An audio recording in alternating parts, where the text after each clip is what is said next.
Pues llegamos a los últimos instantes de este programa, Tinku Economía, un programa de economía y finanzas que produce Tinku Televisión. Saben que pueden seguirnos a través de redes sociales y también en tinku.es. La verdad que de un tiempo a esta parte algo que preocupa especialmente no solamente es la creación de empresas, sino cómo se mantienen los trabajadores, bien por cuenta ajena, bien por cuenta propia, como autónomos, en las listas de empleados.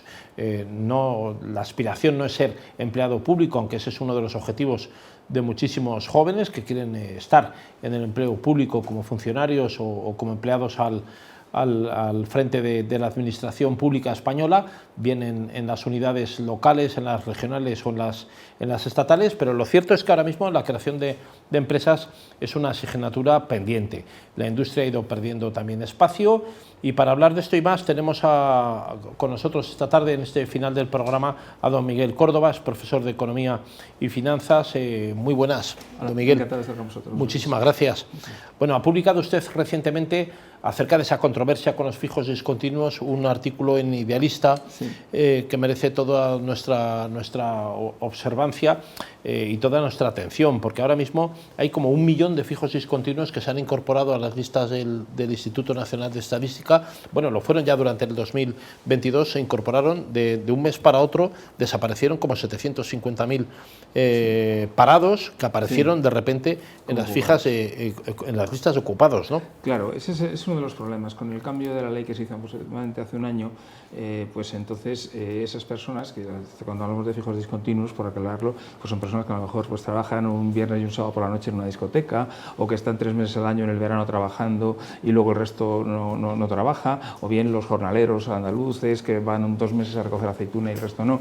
Bueno, pues desde esta ley nueva, pues todas esas personas figuran como si estuvieran trabajando, como si fueran ocupados. Entre los 20 millones y pico que hay de personas ocupadas, han empezado a figurar esas personas. Yo he hecho unos cálculos que pueden ser más de 900.000, efectivamente. Entonces, claro, el gran problema que yo veía es que, en principio, los indicadores estaban mal. El PIB, o sea, somos el único país de Europa que no ha recuperado todavía las cifras prepandemia. Tenemos un déficit salvaje. En los 3 años de Pedro Sánchez gobernando, 230.000 millones más de déficit. El océano de deuda, hemos superado ya el 1,5 billones de euros, cuando hace 15 años estamos en 350.000. Es decir, todos los indicadores van mal. Sin embargo, dice, no, pero el empleo va bien. Claro, hemos creado 1.100.000 puestos. Bueno, te vas a las cifras desde que está gobernando Pedro Sánchez y resulta que ha subido 400.000 empleados públicos. De 3.100.000 a 3.500.000, claro, vale, sí, yo no sé si es que con Rajoy la gente, faltaba gente, pero yo creo que con Rajoy la administración funcionaba. Y luego resulta que efectivamente, cuando uno calcula el número de horas trabajadas a la semana, hemos bajado en 2,4 horas, hemos pasado de 34 y pico a 32 y pico. Claro, si hace una simple regla de 3, eso nos da 900.000 personas más que efectivamente hacen bajar tanto la media en tan poco tiempo, porque realmente es que trabajan muy pocas horas al año. Entonces, no podemos decir que están 20 millones y pico y decir que se han creado 1.100.000 puestos de trabajo, cuando si quitamos los puestos públicos, si quitamos estos fijos discontinuos, sería menos 1.300.000. Realmente habrían bajado en 200.000, lo cual me cuadra más con el resto de las cifras de las cuentas públicas, que no van nada bollantes. Claro. Don Miguel Córdoba, llama la atención también el hecho de que hay países como puede ser Estados Unidos, que están nadando prácticamente en el pleno empleo, con un 3,5% de tasa de desempleo, que es una situación completamente anómala. Se ha publicado además hace un par de semanas los datos de empleo en Estados Unidos, a pesar de ser mundos muy parecidos, aparentemente avanzados económicamente, industrializados, con economía financiera abierta, en un mundo de mercado, como puede ser la Unión Europea y Estados Unidos. Luego hay muchísima diferencia, ¿no? Estados Unidos es un país eminentemente industrial, en Europa se ha perdido tejido industrial, sí, y creación de empleo, y parece mentira que en momentos difíciles, con crisis, pandemia, la guerra, tal, Estados Unidos mantiene, incluso crea empleo a nivel industrial, mientras que en Europa se va perdiendo, España especialmente, ¿no? Sí, España realmente en 25 años hemos pasado de que la industria representara un 33% del Producto Interior Bruto a un 16%, menos de la mitad. Realmente se ha ido dejando. Hemos considerado que China pues es la gran manufactura del mundo y como lo hacen más barato, pues lo compramos a ellos. Claro, eso es un riesgo tremendo, porque estamos en un país que se ha convertido en un país de servicios, basado pues en una economía de ladrillo y de cerveza. Y esa economía pues queda muy bien cuando viene mucha gente aquí de vacaciones, esas cosas, pero claro, el problema está en que eso en un momento determinado, como cuando ha pasado con la pandemia y demás, pues se nos hunden las cifras. Entonces, el modelo productivo es una asignatura pendiente de los gobiernos españoles, que ninguno, sean de izquierdas o de derechas, lo ha cometido de verdad, y tenemos que dar un impulso al tema tecnológico, al tema industrial, crear, y luego también cambiar un poco la idiosincrasia de los ciudadanos, que es que lo de ser emprendedor aquí en España es algo muy difícil, y resulta que yo no sé, yo alguna vez que he tenido tutorías con alumnos, pues muchos me dicen que no, yo quiero ser funcionario, y le digo, bueno, ¿por qué quieres ser funcionario? Y dice, no, porque solo trabajo por la mañana, porque tengo el puesto fijo para toda la vida, y ya está, y porque trabajo poco en el fondo, y encima cobro más, porque es cierto, los empleos públicos cobran de media un 33% más que los empleos privados. Tenemos que dar una vuelta. En España, claro, en otros países no. Claro, me gustaría conocer, don Miguel Córdoba, su opinión acerca de eso que es un mantra que se viene diciendo de que en España desde hace como 30 o 40 años, casi desde el final de la transición, ¿no?, cuando se hizo un poco la reconversión industrial, los altos hornos, astilleros y tal, España empezó a asumirse en una especie de eso que se llamó paro estructural. ¿Usted cree que existe eso realmente en España y hay que darle la vuelta? Sí, sí. No, hay un paro estructural y además de 2 dígitos. Probablemente, quitando algún pequeño país de Europa del Este, el único país en el que hay 2 dígitos. El resto del paro estructural está en un 13%. Otras veces ha estado en 14, en 12, en 15. Entonces hay un problema en España que también creo que tiene que ver con la economía sumergida, que yo creo que efectivamente pues hay personas que realmente figuran como desocupados, pero que están haciendo cosas, ¿no? Y eso en otros países no pasa, en Alemania, en Holanda, es impensable que la gente esté fuera del sistema. Alemania sigue teniendo una industria pujante, tremenda, ¿no? Tremenda. Incluso con crisis. Claro, no, bueno, siempre ha sido un país más industrial, pero luego aparte es la mentalidad de los políticos. En los 5 años previos a la pandemia, los alemanes estuvieron amortizando deuda. Ahora mismo el ratio de deuda sobre PIB en Alemania es del 65%, mientras en España está cercano al 115%, cuando teníamos un 35% antes de empezar la crisis financiera en 2007. El problema es que estamos viviendo por encima de nuestras posibilidades, con excesivo gasto, y lo hacemos emitiendo deuda pública. Por eso se ha multiplicado por 5 el volumen de deuda pública. Claro, ese volumen de deuda pública que tenemos no es capaz de soportar nuestra economía en cuanto suban los tipos de interés, que ya están subiendo. Entonces, el servicio de la deuda que pagamos de intereses, aun con tipos negativos, está en torno a 30.000 millones.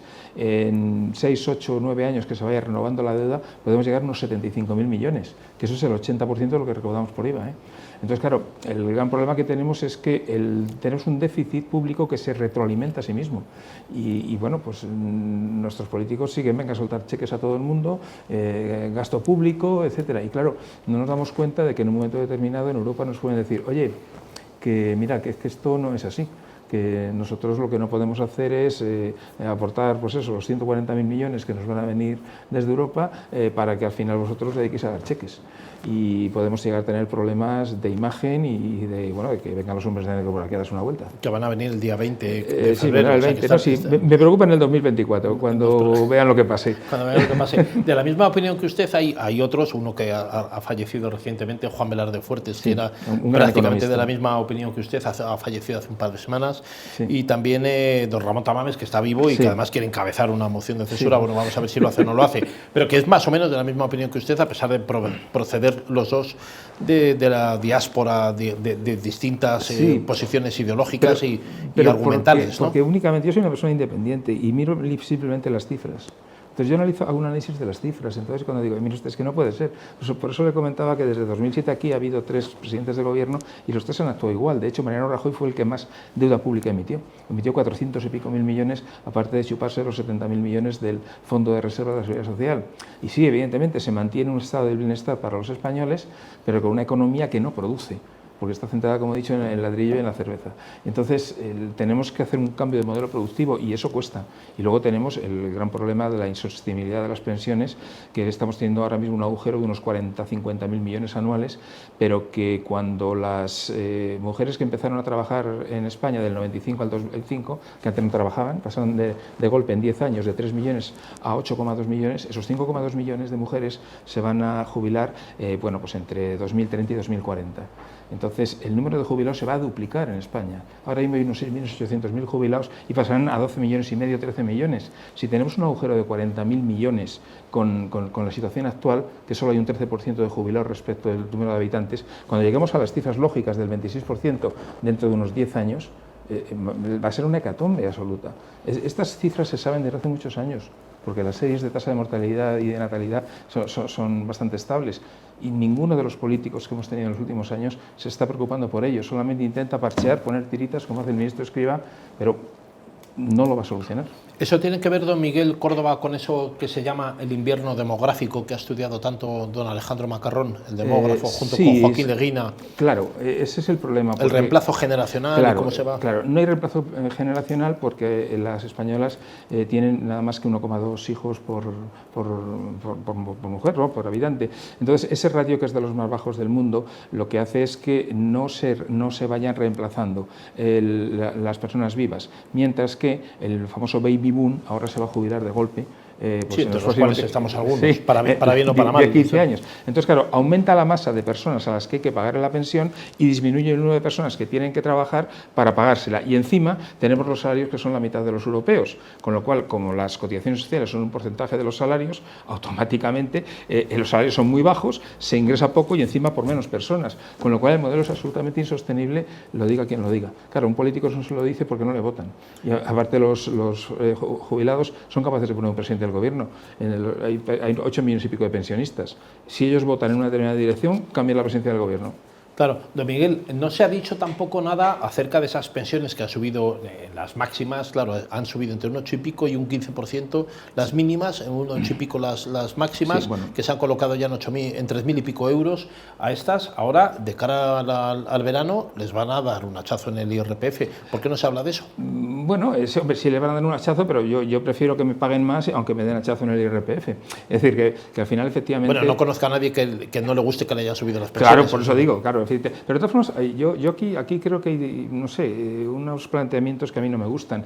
Vamos a ver, se ha mantenido el nivel adquisitivo de los pensionistas, con ese 8,5%. No se les ha subido en términos reales el sueldo, pero es que en la época de Rajoy estuvieron 5 años subiéndoles un 0,25%, con lo cual perdieron un 12% de capacidad adquisitiva. Yo creo que esas críticas generalizadas que ha habido, incluso el Banco de España, sobre el tema este, que mire usted, cuando una persona está jubilada ya no tiene capacidad de generar ingresos. Es un pecado horrible mantener la capacidad adquisitiva de la gente. Yo creo que eso no es así. Lo que hay que hacer es intentar conseguir ingresos para hacer ello, cambiar el sistema, ir a un mercado mixto entre modelo de reparto y modelo de capitalización con una mochila austríaca. Hay que hacer una serie de cosas que se pueden hacer, pero que los gobiernos pasan, o sea, no tienen las más mínimas ganas de realmente solucionar el problema de verdad. Claro, quizás no es popular decir que la gente tiene que capitalizar parte de sus ahorros en sistemas mixtos, como usted dice, pero también es verdad que hay muchas personas que fallecen nada más jubilarse por un cáncer, por un accidente, por lo que sea, y ese dinero que ha estado aportándose durante 40 años de cotización en el régimen general, o de autónomos, el que sea, no se recupera ni se capitaliza, con lo cual, si hubiera un sistema mixto, ahí los herederos sí podrían recuperar una parte de ese capital, ¿no? Vamos a ver, el modelo mixto que yo llamo de modelo de mochila austríaca es el siguiente. Una persona necesariamente en el paquete de retribución salarial, del 5, el 6, el 8%, lo que sea del sueldo, tiene que ir necesariamente a un fondo de capitalización. Y ese fondo va cambiando de empresa y se lo va llevando y no lo puede tocar hasta que se jubile. De tal manera que el Estado poco a poco va cambiando el modelo de reparto para una pensión básica de subsistencia, 800, 900 euros. Y el resto, que sería el doble más o menos, lo percibiría con mochila austríaca. Con lo cual automáticamente ya no depende del Estado y el Estado ya no tiene un problema con sus cuentas públicas. Eso llevaría unos 35 años y había que hacerlo en tramos y iríamos cayendo poco a poco. Exacto, poco a poco, haciéndolo, escalado. Pero el tiempo pasa, o sea que al final pero hay que empezar, es que se podía haber empezado hace 20 o 25 años que se sabía que esto iba a pasar. Pero claro, ¿quién le pone el cascabel al gato? Los votos son... El cortoplacismo de los votos es sagrado para un político. Bueno, Hacienda al final sí el vencimiento llega y al final tenemos que pagar todos. Sí, no nos libramos ninguno. Defensa no tenemos con Hacienda. Y el IRPF nos lo quitan, porque eso al final lo paga el trabajador. O sea, eso va en la... Por supuesto que lo paga el trabajador. Lo que pasa es que luego Hacienda tiene sus mecanismos como el de no deflactar la base, que automáticamente es una subida de impuestos. Si ha subido la inflación un 8,5% y no se deflactan las bases, automáticamente estás pagando un 8,5% más de impuestos, porque te están poniendo los porcentajes porcentajes respecto a las cantidades antiguas. Yo le entiendo muy bien, don Miguel Córdoba, le quiero de ministro de Economía, no sé por dónde va a ir, pero bueno, yo le quiero ser de ministro de Economía. Don Miguel Córdoba, profesor de Economía y Finanzas, muchas gracias Encantado de estar por estar con vosotros. nosotros aquí. Gusto. No se marchen de ahí, vamos a continuar aquí en Tinku Televisión. Saben que todos los lunes de 5 a 6 hablamos de economía y finanzas, hablamos de lo que les interesa, que es el dinero. Les invitamos a que continúen aquí conectados y les deseamos que tengan un buen día.